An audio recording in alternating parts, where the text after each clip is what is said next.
वहीं नागपुर शहर की हर सोसाइटी राममय हो चुकी थी। सोमवार को अयोध्या में रामलला के विग्रह की प्राण प्रतिष्ठा कार्यक्रम के बाद लक्ष्मीनगर स्थित डैफोडिल्स और मैरीगोल्ड सोसाइटी भी भव्य तैयार की गई थी।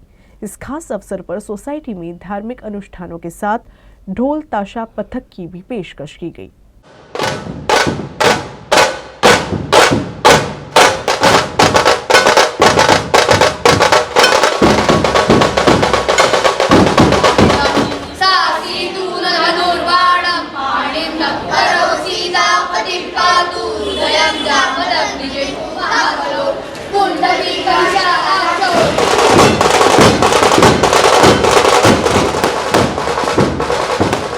डॅफोडिल्स मेरीगोल्ड सोसायटी आणि इथे रामरक्षा पठण, त्यानंतर ढोल ताशा पथक आणि असं सोसायटीमध्ये सगळ्यांचं स्नेहमिलन आज राम प्रतिष्ठापना झाली त्यानिमित्ताने करण्यात आले होते।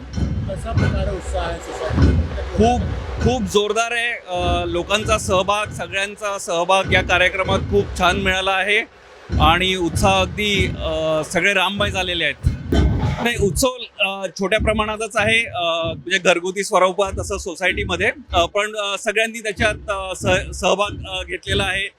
प्रत्येक कामाचं वाटप प्रत्येक घरातून पणत्या, त्यानंतर फटाके अशी सोय केलेली आहे आणि सोबत मग स्नेहभोजन असं सगळं कार्यक्रमाचं स्वरूप होतं। आता फिलिंग असं आहे ना की जेव्हा दिवाळी वर्षात दोनदा होते ते कसं वाटतं ते मलाच वाटतंय, आणि असं आहे की ही दिवाळीमध्ये आज रामलला जन्मलेले आहे असं एक वेगळंच प्रतीक आहे। इतकं म्हणजे मी घराच्या बाहेर चाललो, एक वेगळा सुगंध येतोय। त्या सुगंधामध्ये रामाचं तो सुंदर भक्ती प्रतीक आहे आणि त्याच्यामध्ये आम्ही सोसायटीने आज जे केलेलं आहे त्याच्यासाठी म्हणजे आम्ही जेवढं करतो तेवढं कमीच आहे। सर्व रामाच्या कृपेने होत आहे आणि आयुष्य पुढे जे आहे हे शेवटी श्रीरामच लिहिणार आहे।